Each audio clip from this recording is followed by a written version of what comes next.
नमस्कार दोस्तों, कैसे हैं आप सभी। स्वागत है आप सभी का मेरे चैनल में।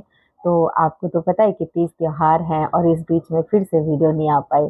तो ममता रानी पीजीटी हिंदी, लेकिन बहुत सारा काम रह जाता है तो कोई बात नहीं, फिर भी बीच बीच में मैं आपके साथ बनी रहूँगी। और आप लोगों का साथ मेरे साथ बना हुआ ये बहुत बड़ी बात है, क्योंकि जब भी मैं आपके बीच आती हूँ तो कुछ ना कुछ ऐसा नया लेके आती हूँ जिसको आप लोग सराहना देते हैं। तो मैं भी आपके साथ की सराहना करती हूँ कि आप मेरे साथ बने हैं, मेरा हौसला बढ़ाते हैं। तो स्वागत है आप सभी का हौसलों की उड़ान में। तो आज मैं बात करने वाली हूँ ईएमआरएस की। जो आपकी परीक्षाएं आ रही है ना, आप लोग तैयारी तो बहुत जोरों शोरों से कर रहे हैं और मुझे उम्मीद है कि तैयारी बहुत अच्छी भी है, क्योंकि काफ़ी बच्चे हैं जो काफ़ी सालों से पढ़ रहे हैं, उनकी तैयारी बहुत बहुत अच्छी है।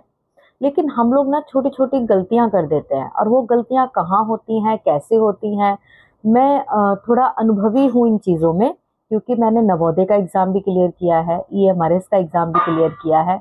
और जब एग्ज़ाम में बैठी थी तो कौन कौन सी चुनौतियां मेरे सामने थी, जो मैं आज आपसे साझा करने वाली हूँ। और कहाँ कहाँ मतलब हमें अगर हमें एक बार पता चल जाए कि कहाँ कहाँ गलतियाँ हो सकती हैं, तो फिर हम उन गलतियों को सुधार सकते हैं। और सबसे आसान तरीका तो यही है कि ईएमआरएस का तो एक ही बार एग्ज़ाम हुआ है जो सेंट्रल लेवल पे हुआ है। उसके अलावा एनवीएस केवीएस के जो भी एग्ज़ाम हुए हैं ना, प्रीवियस ईयर पेपर, उन सब के आप लोग सॉल्व ज़रूर कीजिएगा।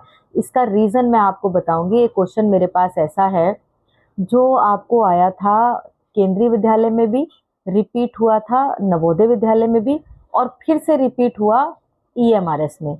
तो उसी समय में तीनों एग्जाम एक साथ हुए और तीनों में वो प्रश्न रिपीट हुआ। मैं बताऊंगी आपको वो प्रश्न कौन सा था। तो चलिए, बहुत देर ना करते हुए मैं बात करती हूँ सटीक प्रश्नों पर, जो प्रश्न आए थे और किस तरह से प्रश्नों में कंफ्यूज किया गया था। तो देखिए, मैं यहाँ पे आपको प्रश्न दे रही हूँ, उसको ध्यान से देखिए। निम्नलिखित उपन्यास और उपन्यासकारों के युग्म में असंगत बताना है। असंगत बताना है तो यहाँ चार ऑप्शन दिए हुए थे।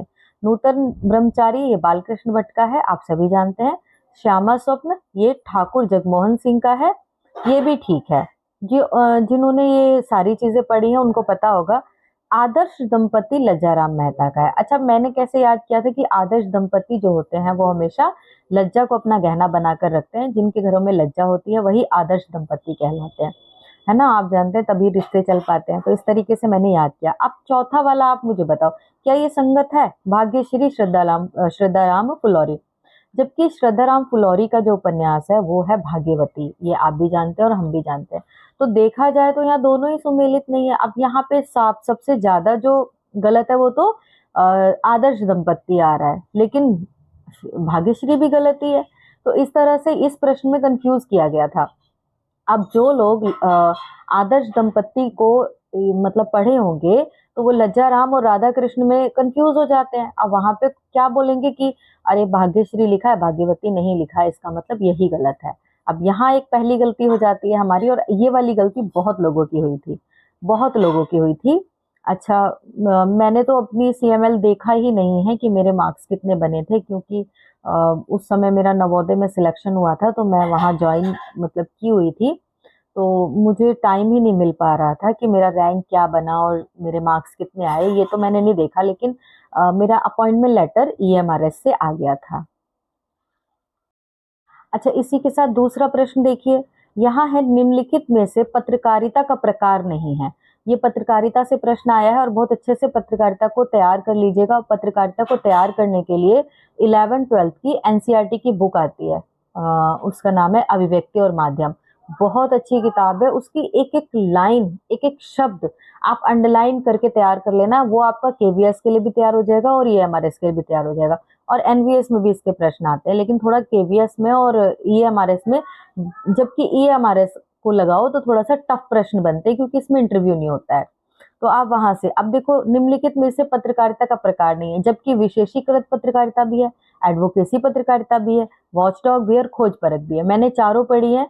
और जब मैं पढ़ाती थी ना कॉन्वेंट स्कूल में, तब मेरे पास 11th-12th थी, तो मैंने ये चारों ही पढ़ाई है। अब आप मुझे बताओ कि इंसान कंफ्यूज होगा कि नहीं होगा। अब इनमें से मैं कौन सा वाला आंसर लगाऊं, क्योंकि खोज परख भी पत्रकारिता है, वॉचडॉग भी पत्रकारिता, और मैंने इनको डीप से पढ़ा है। तो आयोग ने यहाँ माना था कि विशेषीकृत पत्रकारिता जो है नहीं है, लेकिन विशेषीकृत पत्रकारिता भी है। अब ये जबरदस्ती वाली बात है कि जब आप 4 ऑप्शन दे रखे हैं तो इनमें से कोई भी टिक कर दो और जो आयोग मानेगा वही आंसर होगा। जबकि आप अभिव्यक्ति और माध्यम की बुक ओपन कीजिए, आपको ये सारे मिल जाएंगे वहां पे। तो यहाँ कंफ्यूज करने वाली बात थी। अच्छा, इस तरह के प्रश्न को हैंडल कैसे करना है ये मैं आपको बताती हूँ। जब भी इस तरह के प्रश्न आए तो आप ये देखना कि किसके अंतर्गत किस तरह का विषय आता है। जैसे खोज परख, ये न्यूज से रिलेटेड है। वॉच डॉग, ये भी एक तरह की सीबीआई मतलब एक गहरी जांच से रिलेटेड है। और एडवोकेसी, ये भी एक प्रकार की पत्रकारिता है, लेकिन ये एक मतलब एक परख होती है, तुलनात्मक नहीं होती। जो पत्रकारिता करने वाला होता है वो एक पक्ष में खड़ा होता है, लेकिन विशेषीकृत इन तीनों से थोड़ी सी अलग है ये भी पत्रकारिता। ये इस तरह के प्रश्न तभी हल हो पाएंगे जब आपने बहुत अच्छे से डीप से पत्रकारिता के जो प्रकार, इनको जरूर पढ़ लीजिएगा। एक प्रश्न जरूर बन जाएगा पत्रकारिता के प्रकार से। तो पत्रकारिता के जो प्रकार और उसके भेद दिए होंगे ना, उसको अच्छे से पढ़ना। तो 3 में से जो थोड़ा सा अलग होगा उसी को आंसर मान लेना। इस तरीके से आपको आंसर मिल जाएगा। अच्छा, इसके अलावा हजारी प्रसाद द्विवेदी के उपन्यासों से संबंधित निम्नलिखित कथनों में से कौन सा सही नहीं है। यहाँ पे हजारी प्रसाद द्विवेदी को बहुत अच्छे से पढ़ लेना, उनके जो उपन्यास है उनका विषय जरूर पढ़ लेना और उनका समय जरूर याद कर लेना, क्योंकि कभी क्रम से लगाने को आता है और कभी विषय पूछ लेते हैं, लेकिन हजारी प्रसाद से एक प्रश्न यहाँ पे देते हैं। तो ये बना रखा था चारुचंद्र लेख में। लेखक ने 13वीं और 14वीं शती का सांस्कृतिक इतिहास चित्रित करने की चेष्टा की है। तो इस प्रकार ये मैंने ये प्रश्न इसलिए रखा ताकि मैं आपको दिखा सकूं कि हजारी प्रसाद द्विवेदी के जो उपन्यास है उनका विषय, उनका समय, उनके पात्र जरूर याद कर लेना, क्योंकि ये तीनों में से एक प्रश्न आपका बन जाएगा। तो और अब तीन चीजें तो आप याद कर ही सकते हैं ना, तो वहां से आसानी से आप क्वेश्चन हल कर लेंगे। निम्नलिखित में से अष्टछाप के कवियों को सम्मिलित नहीं है, मतलब कि जो अष्टछाप के कवि हैं यहाँ पर एक कवि ऐसे हैं जो अष्टछाप के नहीं है। तो इसकी मैंने आपको ट्रिक भी सिखाई थी कि छत पर बैठकर ननद ने गोभी के छींटे चारों तरफ फेंके, ये तो आपके हो गए नंददास के। और इसी तरीके से आप अष्टछाप के 8 कवि याद कर लीजिए ट्रिक के माध्यम से, जिससे कि आपके ये गलत ना हो। ये बहुत छोटा सा प्रश्न है, आप इसको आसानी से कर सकते हैं। उसके बाद आपको एक प्रश्न यहाँ पर मिलता है, सुरती सिंगार की उजारी छवि आठ भांत दिठी लाल साके लोयनी ले ले ओजी हो, रति सना संवाद पावड़े पुनीतकारी पाए। ये पंक्ति आप मुझे बताएंगे कि रामचंद्र की किताब में कहाँ से ली गई है। पंक्ति को आपके सामने लाने का मेरा उद्देश्य यह है कि जब हम रामचंद्र शुक्ल की बुक पढ़ रहे हैं और वहां से मैं पंक्तियां पढ़ती हूँ तो कुछ लोग उसको इग्नोर करते होंगे। वैसे आप तो नहीं करते हैं ना, लिखकर जरूर भेजिएगा मुझे। अगर आप करते हैं तो मेरी बात पर ध्यान दीजिए कि इस तरह की पंक्तियां जो हम पढ़ रहे हैं, जब हम कवि पढ़ते हैं और उनके साथ जब हम पंक्तियां पढ़ते हैं तो वो पंक्तियां आने की संभावना होती है। तो पहली और दूसरी पंक्ति को जरूर पढ़े, और बीच में से अगर कोई इंपॉर्टेंट होती है तो मैं जब रामचंद्र शुक्ल आपको पढ़ा रही हूँ तो हैंड टू हैंड मैं आपको बता देती हूँ। तो इसलिए मैंने इन पंक्तियों को लिया है, और ये आप खुद सर्च करेंगे कि रामचंद्र शुक्ल के किस कवि से संबंधित है और कहाँ से ये पंक्तियां ली गई हैं। चलिए अगला प्रश्न हम एक देख लेते हैं कि इसमें ना रीतिकाल का ये प्रश्न है, और रीतिकाल के इस प्रश्न के अंतर्गत आपको मतिराम भूषण, कुलपति मिश्र और चिंतामणि, मैंने ये प्रश्न इसलिए लिया है क्योंकि इस प्रश्न के माध्यम से मैं ये बताना चाहती हूँ कि रीतिकाल से आपको जो ये हमारे कवि हैं, आचार्य हैं, कवि हैं, तो पहली बात तो आपको ये पता होनी चाहिए कि कौन कौन आचार्य हैं और कौन कौन केवल कवि हैं और कौन कवि और आचार्य दोनों हैं। यह इंपॉर्टेंट है। उसके अलावा इनकी रचनाएं मोस्टली आप याद कर लीजिए, बहुत ज्यादा डीप रीतिकाल से नहीं आता है, लेकिन रचनाएं काफी डीप डीप पूछ ली गई हैं, जैसे साहित्य सार, रसराज, युक्ति तरंगिणी, काव्य विवेक। तो रचनाएं अच्छे से याद कर लीजिए। आगे एक प्रश्न मैंने लिया है, धिक आए तुम यूं अनाहूत, धो दिया श्रेष्ठ कुल धर्मदूत, राम के नहीं काम के सुत कहलाए।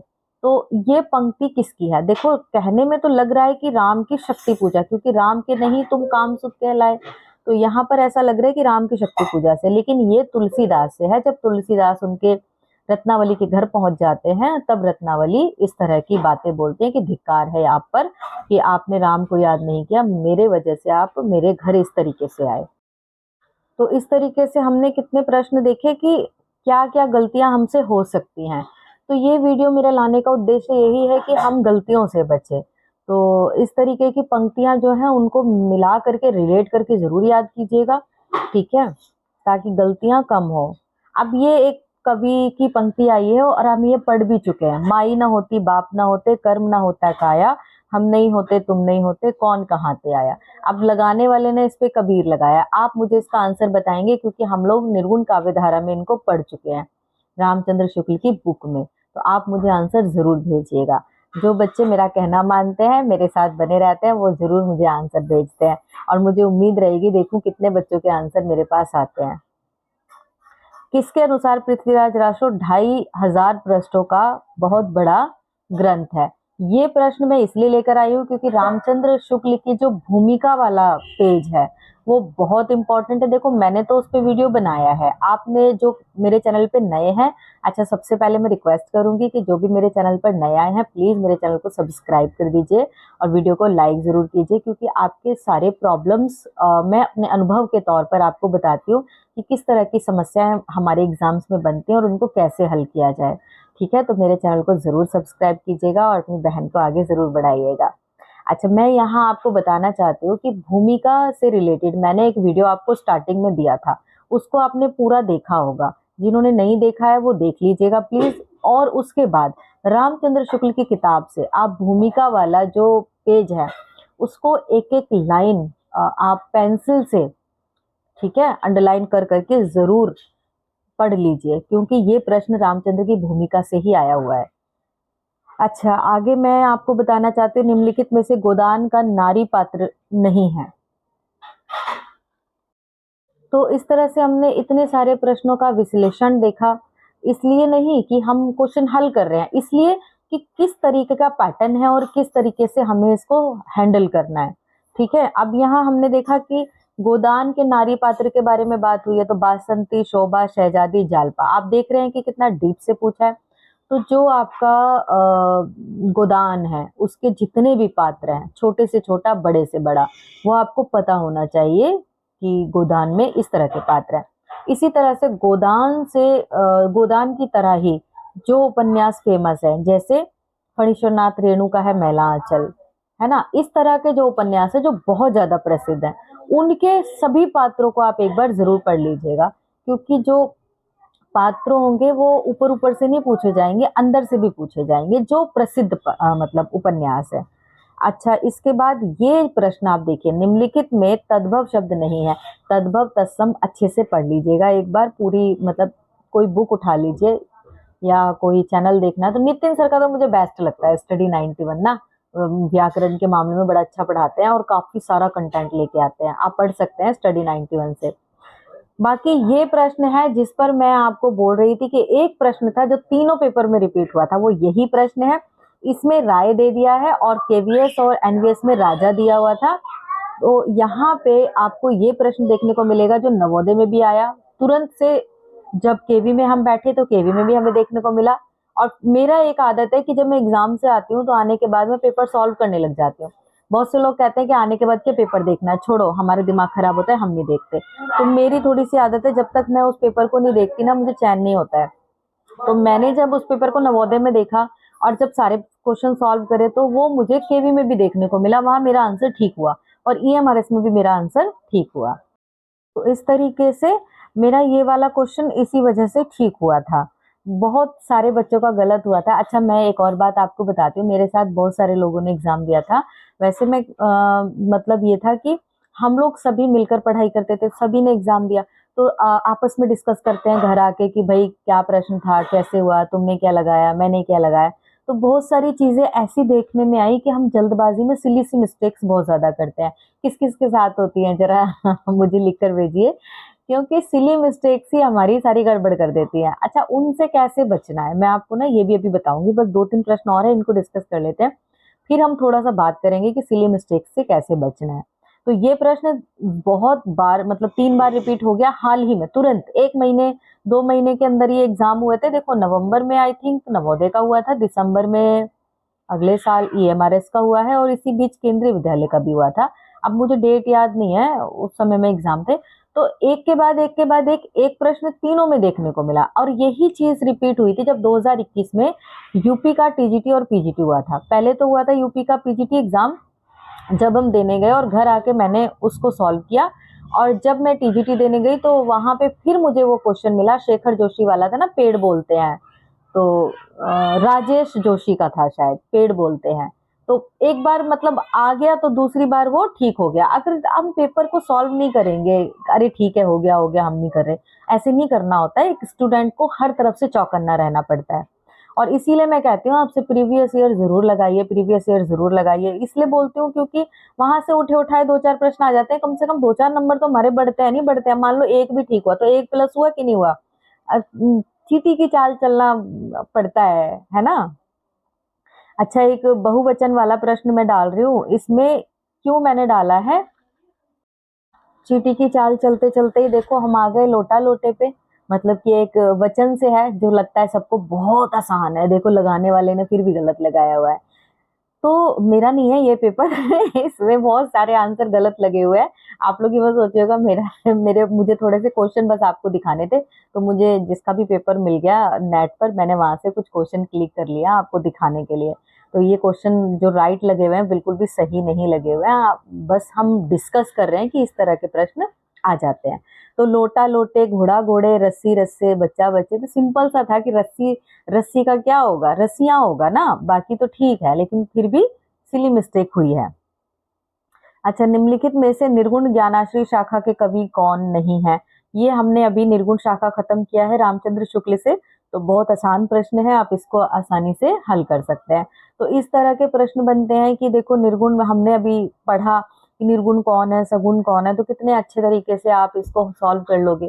तो रामचंद्र शुक्ल इसलिए बहुत जरूरी है। अब देखा आपने रामचंद्र शुक्ल से दो तीन प्रश्न आपको, जो कि मैंने थोड़े से लिए हैं, उसमें भी आपको दो तीन प्रश्न रामचंद्र शुक्ल के दिख गए, और ये बुक से ही आ जाते हैं।